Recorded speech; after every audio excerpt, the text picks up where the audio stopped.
একটা গাড়ি আসার সময় দেখলাম আগে পিছে করতে করতে আসছে, ঠিক নাম্বার প্লেটটা আমি দেখিনি বা ধ্যান দিইনি, আমাকে দুইবার করে হাত দিল, কিন্তু বুঝতে পারিনি আমি যে গাড়িটা কোথাকার এসে লাগালো। এখন দেখলাম, দেখি কোথাকার গাড়ি এটা, একটু ড্রাইভারের সঙ্গে কথা বলি, কোথাকার মাল লোড করেছে। আমার গাড়ি হয়তো 61 নাম্বার দেখে আমাকে হাত দিয়েছিল, আমি বুঝতে পারিনি, ধ্যানের ঝড়ে তার স্পিডে ছিলাম, তাড়াতাড়ি চলে আসলাম। 59H 8198 গাড়ির নাম্বার, এটা তো 59 নাম্বার গাড়ি।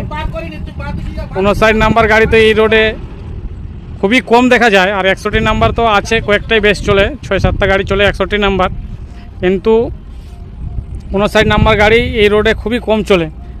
আমার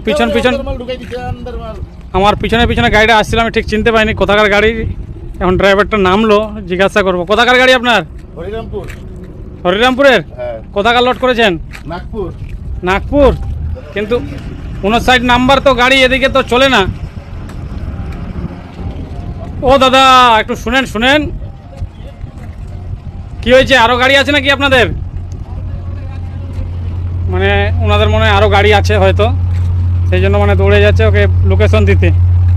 আমি এসে দাঁড়ালাম টুলে, তো আমি এখানে রান্নাবান্না করবো, তো দেখছি আমার পিছনে এসে দাঁড়ালো গাড়িটা। আমি জানি না যেটা কোথাকার গাড়ি, শুনবো ড্রাইভারের কাছে কোথাকার গাড়ি। বয়স্ক লোক যাচ্ছে কীরকম হেঁটে, মানে লোকেশন দিতে যাচ্ছে যে আমি এখানে এসে দাঁড়িয়েছি, লোকেশনটা দিতে গেছে, রোডের সাইডে গিয়ে দাঁড়াচ্ছে। বুঝলেন, মনে হয় গাড়িটা আগে চলে গেছে, হয়তো ওদিকে চলে গেছে, মানে লোকেশন দিচ্ছে। এই হচ্ছে কেঞ্জার টুল ব্যাপার। রাস্তাঘাটে অনেকজনের সঙ্গে দেখা হয়ে যায়, পরিচয় হয়ে যায়, কথাবার্তা হয়, চায়ের আড্ডা হয়। কোথাকার গাড়ি আপনার? কোথাকার লোড করেছেন? নাগপুরের। কবে লোড করেছেন? ও 59 নাম্বার গাড়ি তো এই রোডে চলে না তো, হঠাৎ করে আমি মানে ধ্যান দেইনি আসার সময়। মার্কেট খারাপ, তাই দেখলাম এই যে